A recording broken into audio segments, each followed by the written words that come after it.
Welcome to another episode of Reanimate with Ree. I'm so Yorkshire, sometimes I say that so quick for my own good. Reanimate with Ree. Okay, in this episode, I'm going to be taking you through some Q&A questions that I've had on social media over the past couple of weeks. I normally like asking these sort of like over a few weeks because I tend to get a variety of responses, so I like covering a wider base of topics. So let's get into it. And after watching or listening to this episode, should I say, if you have any questions about anything that I've discussed, just drop me a message on Instagram, and then obviously I can go into slightly more detail or a deeper dive into any of the topics that you obviously were intrigued about. So let's get into it. So question number one, favorite high volume food slash low cal meal? Great question. I mean, it's been a long time since I've been in the depths of a calorie deficit, which I'll be starting again real soon. So, I say for me, at the top of my head, knowing that I've got a sweet tooth, for me, it's got to be Greek yogurt with berries, especially strawberries and blueberries, because they are significantly lower in natural sugars that occur, so you can get so much out of them in terms of carbohydrates. And then a little bit of dark chocolate, a little bit of honey, and if you get the really good brands of protein like Perform, you can get amazing flavors like cinnamon donut, coconut cream, all that sort of stuff, and you can mix that into the Greek yogurt, so you can actually get a really, really good sweet tooth craving kind of ticked off. And actually, it's a really good all-rounder meal for hitting that high volume, but it's lower in calories compared to what you'd normally go for if you just wanted something sweet. So that is my go-to. Okay, question number two.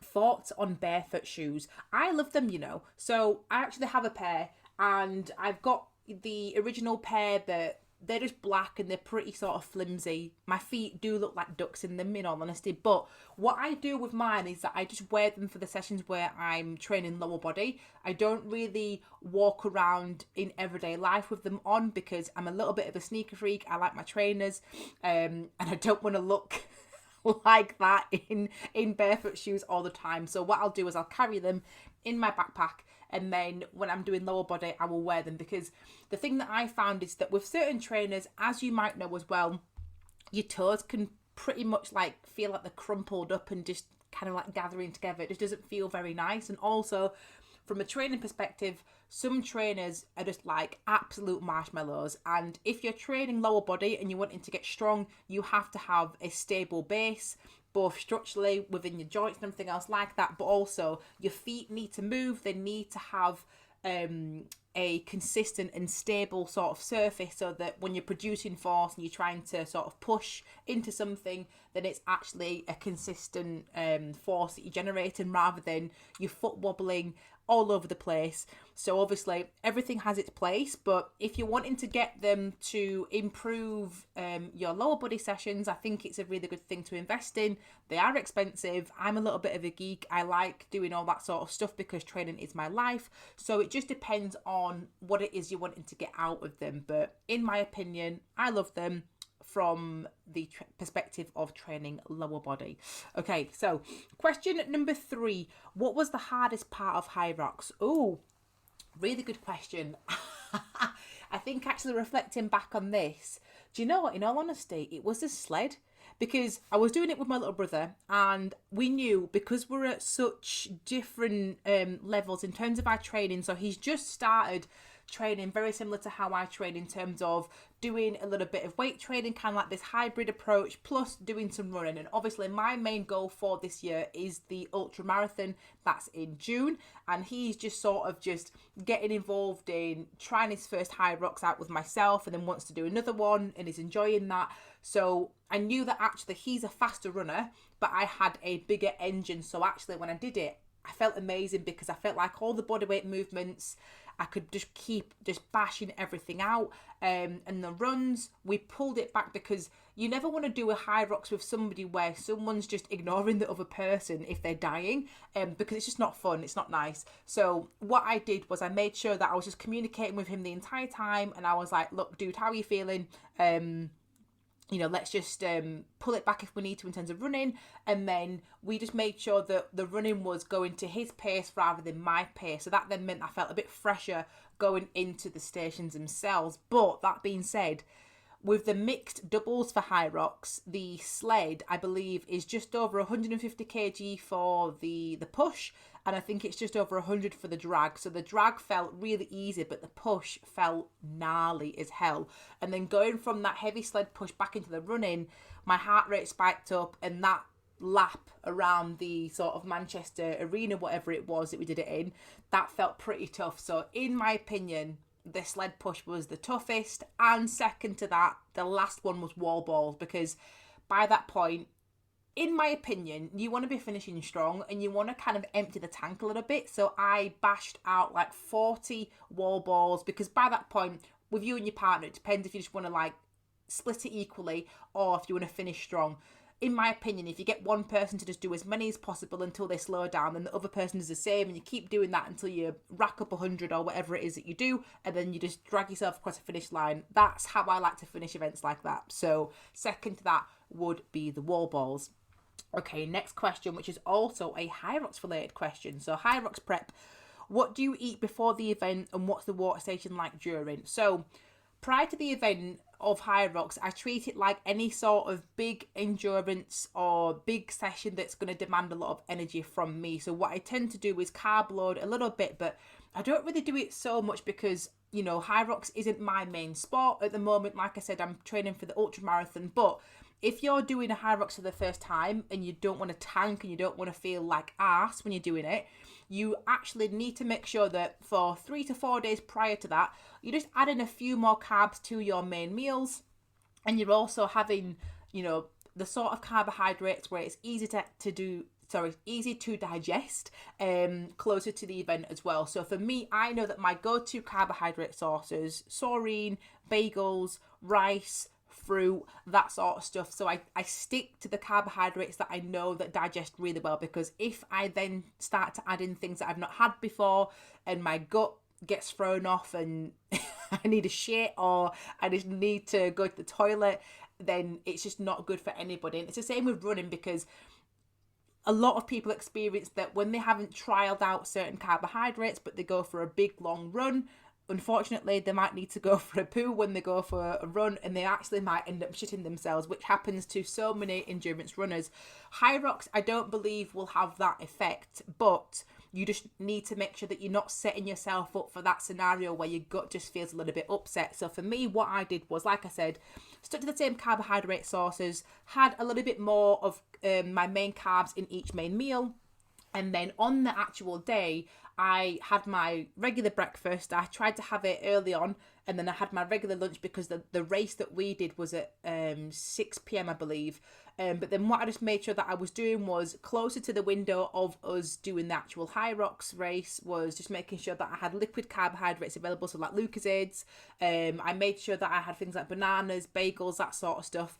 And I wasn't forcing it down, but I was just making a conscious effort that within like the 60-minute window, I had a sufficient amount of carbohydrates in my body. So essentially the 3 to 4 days prior to that, a little bit more than usual, and then obviously on the day a little bit more, plus sort of within the 60 minutes leading up to it, you're looking at more of like your liquid carbohydrate source.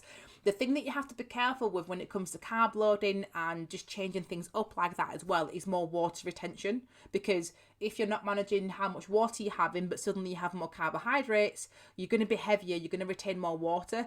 So you have to make sure that you're not just going crazy with the carb loading and just using it as an excuse to eat every single carbohydrate that you see. So it's just about being a little bit more mindful about how many more carbs that you have when you have those. It doesn't have to be super scientific. Like I said, just add maybe, let's say if you have like a half a bag of basmati rice with your dinner, and let's say that in the last 3 to 4 days leading up to the Hyrox, you want to have slightly more carbohydrates in those main meals. So you might have, maybe 3/4, maybe even a full bag of rice with that main meal, and you'll sleep really well. But it's just making sure as well that actually you're just being a bit more mindful about when those carbs are coming in, and it gives your body a good amount of time for those muscles to actually take on that extra glycogen, those extra carbohydrates, rather than just leaving it last minute and just trying to smash everything down you. So I hope that makes sense. But like I said at the start of this episode, if you want me to go into more detail and get really granular with it, just drop me a message and I'll send you some more details about that as well. Okay, question number 5. How many? So funny how we've just been talking about carbohydrates. The next one is about carbohydrates. So how many serines are you packing for the ultra? Mate, in all honesty, I'm probably going to put Morrison's out of business. Nah, I'm joking. Do you know what? I've not even used any serines in my ultra runs as of yet. So I've just been relying on gels. And I don't know about you or anyone that's done any sort of endurance running, but my word, when you get like an hour in and you have a gel, it feels like an IV drip. It just feels like it gives you so much more life. So my goal, just to give you a bit more context with the ultra runs and stuff like that. So I've been testing out how many carbohydrates I'll need every hour with the longer runs, because it's now getting to that point where I'm doing like above 20 kilometers for the training runs. And I've just recently done my half marathon in Barcelona, so we've just teetered over that sort of 20k mark in terms of they are now the new norm and building up from there. So then it just then means that I'm on my feet for much longer, and because those runs are significantly longer at a lower heart rate, it just means that I need to actually be more meticulous with how many carbs I'm having per hour and vice versa. So I'm playing around with between 30 and 45 grams of carbs per hour. So I feel like at the moment, because I don't need, more than sort of one gel, I'm just going to stick to that. But as soon as I need more carbohydrate sources, I'm going to start adding in the little baby serines plus the gels, and then maybe some energy chews at some point as well. Because as you'll know, maybe from experience, is that if you just have gels all the time, oh my God, your gut's just not going to be thankful for it at all. So, I mean, by the time we get to the ultra, I reckon if we're talking like a full-size loaf, I'm going to say maybe 3 full-size loaves for the actual race.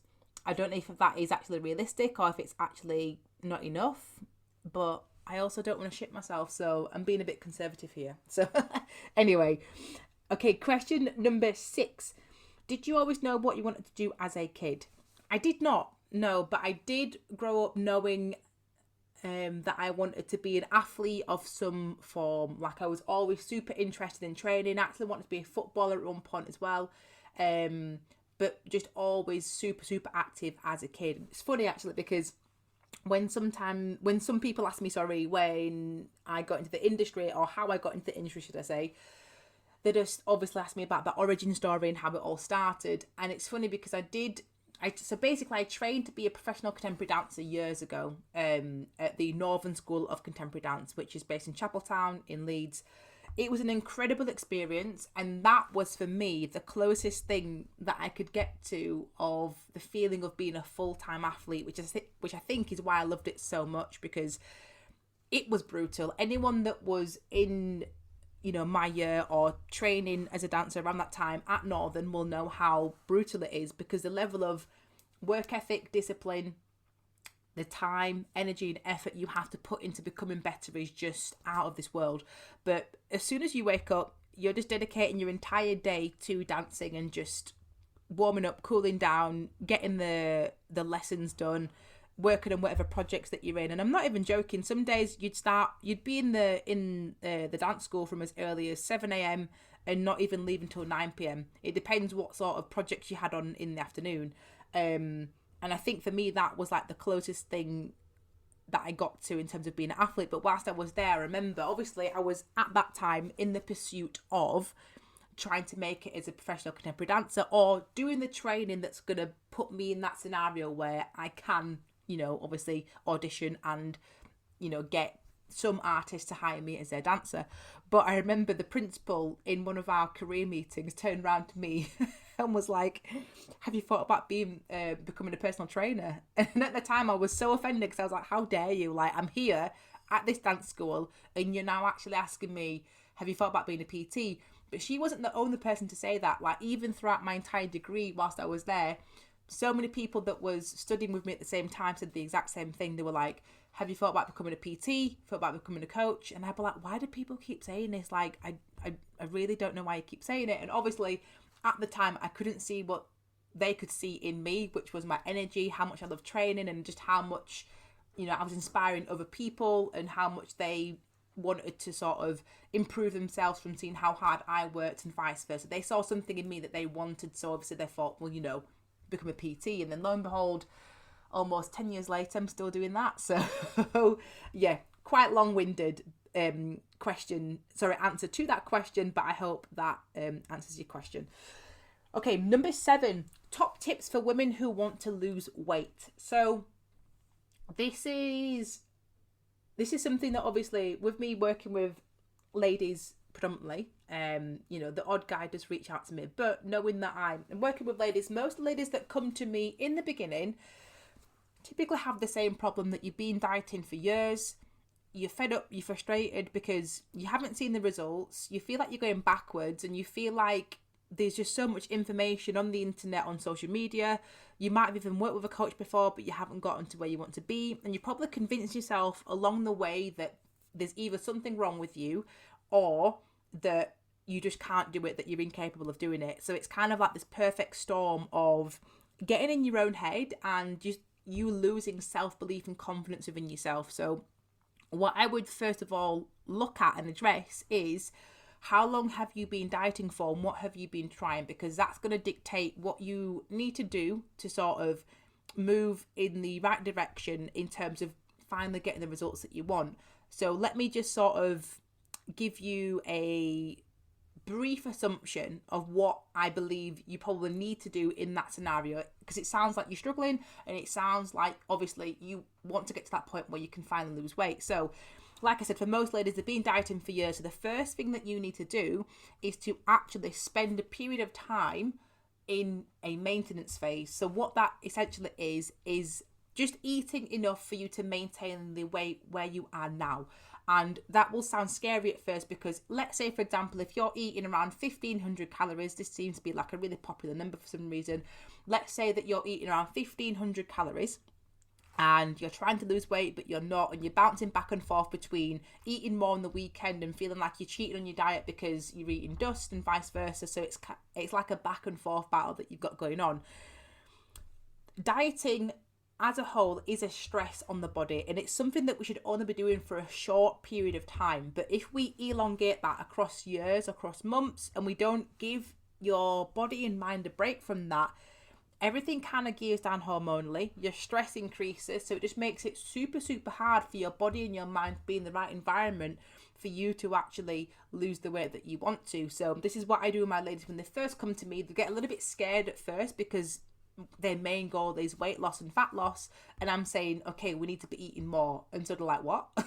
But the reason for that is so that actually we can give your body, like I said, the time to get rid of that dieting fatigue, to set your body and your mind up in terms of the hormonal environment and everything else internally that will affect your fat loss phase, to ramp back up again, and for you to actually have energy, for you to actually enjoy food again, and for us to actually find where your true maintenance is. So not a lot of people know what this is. So essentially everybody has different metabolic demands depending on sort of how much muscle they have, their lifestyle and stuff like that. So I'm not going to sit here and say that, like it says on the packets, for most foods that you find, the average adult should consume 2,000 calories, because you and I and everybody else into this are totally different. We lead different lifestyles. So you might actually work in a role where you're really active on your feet all the time, and you go to the gym maybe 3 to 4 times per week. So your maintenance amount for you maintaining your weight as to where you are might actually be way further up than you think in terms of caloric intake. So what I normally do is I'll roughly estimate what that is for a lady when they first start with me, and then from there, if they don't put on any weight, they feel good, and actually sometimes what happens is you end up actually losing weight when I give ladies more food, is because their body's suddenly really responsive to this energy intake, you're moving more, and we're just giving the nourishment that the body needs. So initially, sometimes you actually have a drop, and then you go back to sort of maintaining around about where you are. So essentially, within this time period, we can keep increasing calories until we find your true, what's called a calorie ceiling, which basically means that is your true maintenance in terms of with where your lifestyle is at, with how much you train, how much you move on a daily basis. That is your true maintenance for you staying exactly where you are. So obviously from there, if that then means that we've got an extra 750, maybe even an extra 1,000 calories on top of what you'd normally or presume that you should be having, that then means that we can spend a period of time giving you amazing nourishment, getting you strong, enjoying your training, and then it'll set your body and your mind up hormonally, in terms of stress and everything else, into the perfect environment for your body to actually positively respond to you being in a calorie deficit. Okay, so that's the whole reason why you'd need to spend a little bit of time in that maintenance phase.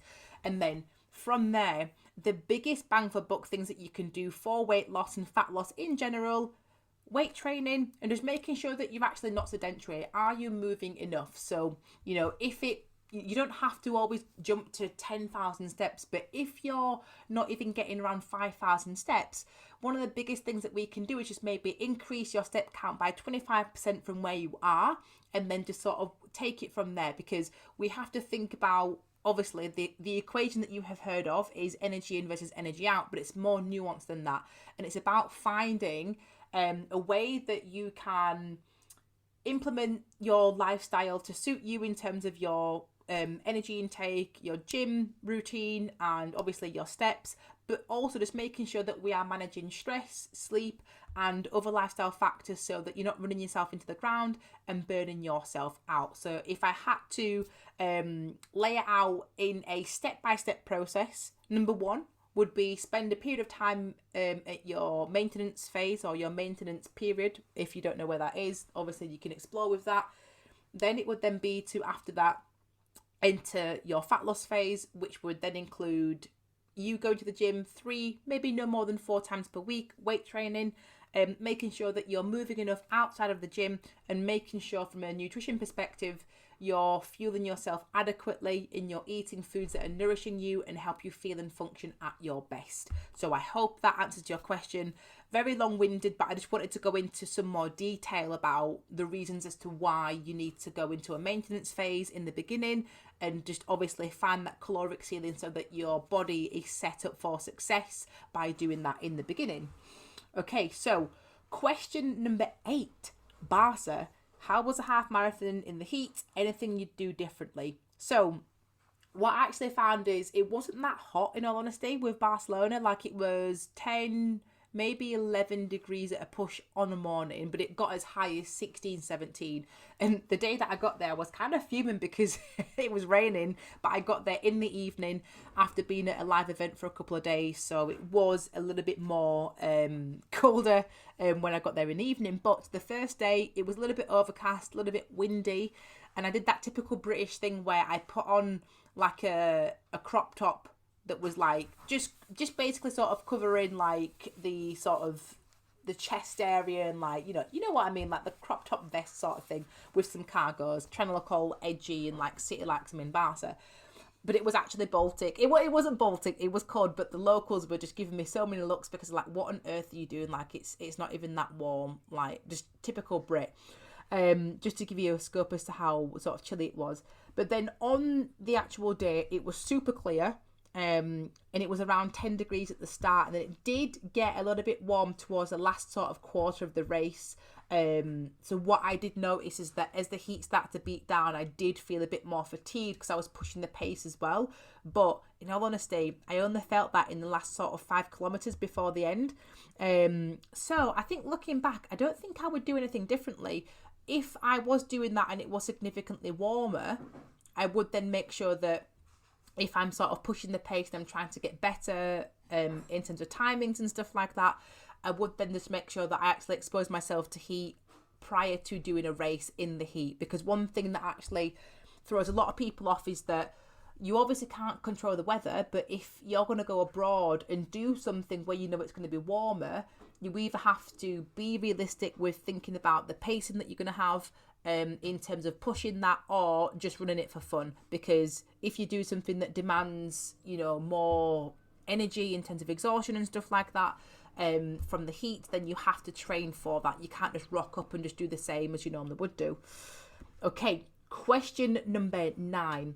I'm fed up of dieting but scared to eat more. What do I do? So this kind of relates to what I answered in question 7 with top tips for women who want to lose weight. So I totally get that, if you've been dieting for so long, but you're also really, really scared to eat more. What I would strongly suggest is that, first of all, embrace the fact that that obviously you can't live the rest of your life dieting, because it's just shit. Like, nobody wants to spend the rest of their life dieting and not enjoying themselves. But you've got some results that you want to achieve for yourself in terms of feeling good in your own skin, and vice versa.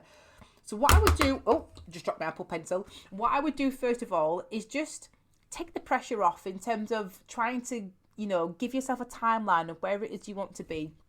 And understand, first of all, what you have to do is slowly ease yourself back into eating more. Because if you try to jump straight back up from, maybe, again, using the example of eating 1,500 calories to maybe 2,000, might feel like it's too much as well, right? So you want to meet yourself halfway and maybe go for 1,750.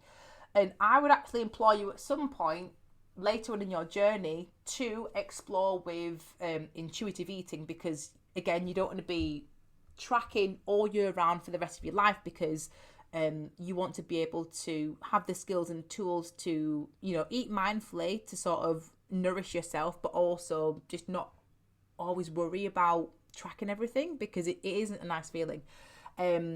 So tracking in the beginning is a great way of helping you get where it is you want to be, but you want to be able to at some point let go of that. But that happens later on down the line. So anyway, I digress. Back to it. So what I would recommend is slowly increasing your calories by around 200, maybe 250 every 2 weeks, or maybe every week. If every week feels like it's too much, then you could do it every 2 weeks. And you're probably going to be more inclined to do it every 2 weeks, because it's long enough for you to build the habit of, building the meals or adding whatever it is you need to those meals to actually consistently hit that calorie intake coming in.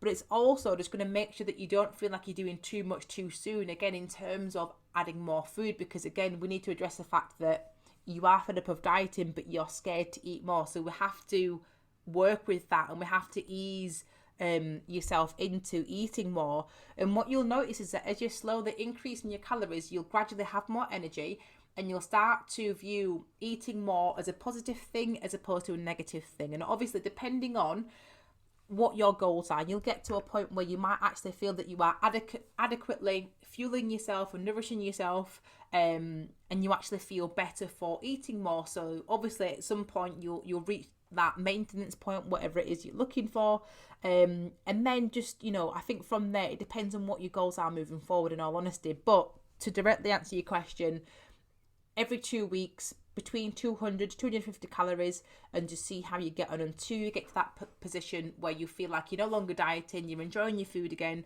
and you've got more energy, and you just have more vitality and life.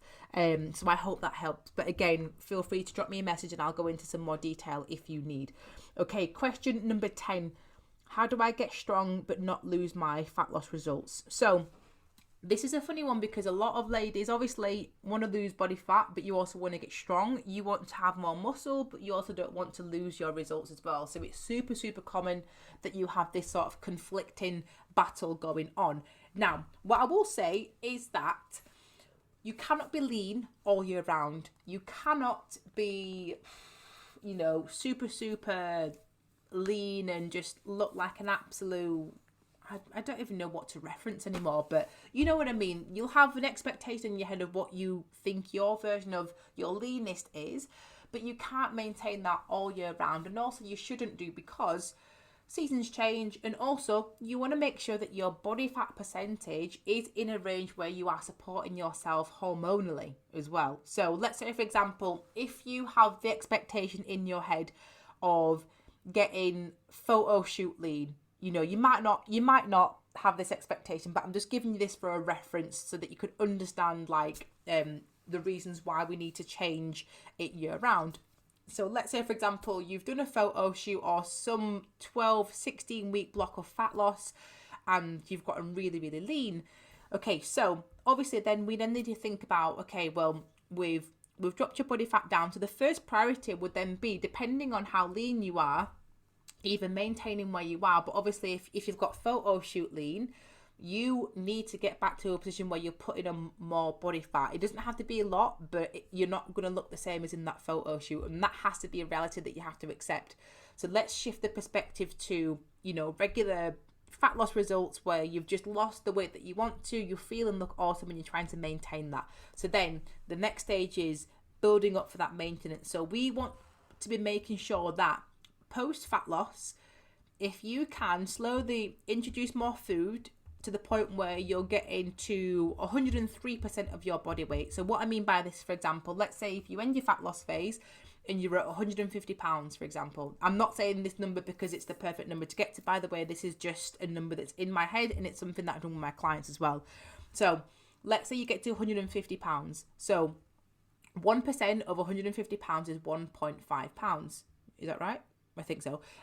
So 103% would then be, my maths is terrible as you can tell, so 4.5 pounds. So we've got a fluctuation range of between 150 pounds and 54.5 pounds, sorry. So that then gives us a buffer for when we're adding more food to find your brand new maintenance, how much we can push your food and then pull it back if we need for that post fat loss phase, right? Okay, so this then actually also gives us a buffer for knowing where your true maintenance is at your new results, because getting results is one thing, but sustaining them is something else, right? And also within that time, you might have more muscle and we have to just counter for that. So your metabolic needs or your energy demand needs would have significantly changed, right? So let's say that you can eat more, but you're maintaining this 150 between 154.5 range, right? So from there, in order for you to get strong and essentially put on more muscle, the body needs to be in a small surplus so that you can actually recover and that you can actually put on muscle tissue to, get stronger and to build muscle tissue. So if we look at the science of fat loss, let's not say science, let's just look at the reality of fat loss phase and muscle gain, or like a strength building phase, right? If we're demanding more from the energy, from the body, sorry, in terms of sort of muscle gain and strength, I think it's safe to say that we have to then give the body more fuel to adapt for that, to recover and to add on that muscle tissue. So that then requires that we teeter ever so slightly away from that lean position that you were in before, but you're not going stupid with it. You're not going really crazy with it. So some people assume that because if you want to get strong and you want to add on more muscle, that you have to be in a massive calorie surplus. And it is a myth. You can still hold a very respectable body composition and be in a strength building phase or a muscle building phase.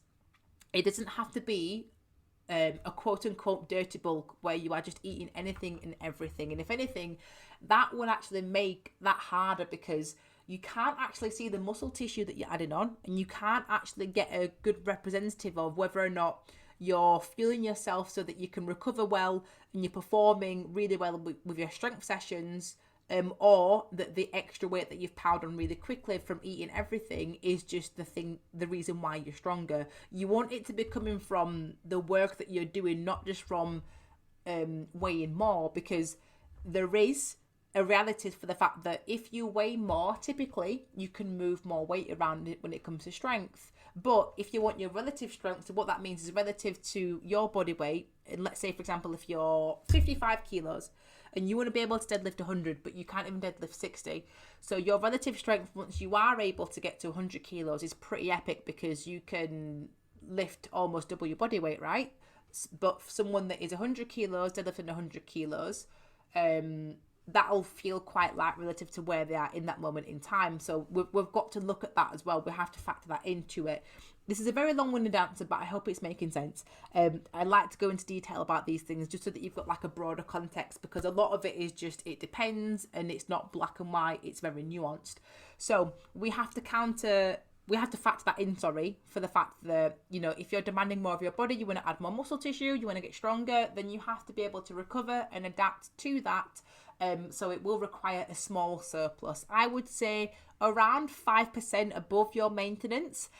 That's probably where you're going to feel most comfortable, but just bear in mind you will feel a touch fluffy. Everybody loves using this word fluffy, and it's because you're not as lean as you was before, but like I said, you can still hold a really, really respectable condition in terms of your body composition when it comes to adding muscle and vice versa. But I also want to challenge your thinking on this in relation to expecting to be lean all year round, because the reality of it is that, let's say that you go on a holiday and you feel awesome in your bikini or your swimming costume and vice versa, but you'll get to a point in the year where you want to enjoy your food again, and you want to not think too much about what it is that you're eating. You want to be able to eat out and not track diligently, and vice versa. And so that'll actually require you getting to a position where you're not going to be lean all year round. You will go through periods of time in your year, and you should do, again, to support yourself hormonally and your health, because we have to look at health at a broader spectrum as well, in terms of social health, psychological health, physical, everything else like that. So if you're constantly depriving yourself of the social lives, your social life in terms of eating with other people, going on holidays and not thinking about dieting, and not even having a diet break, that's going to cause so much fatigue, both mentally and physically. So let go of the idea that you have to be lean all year round.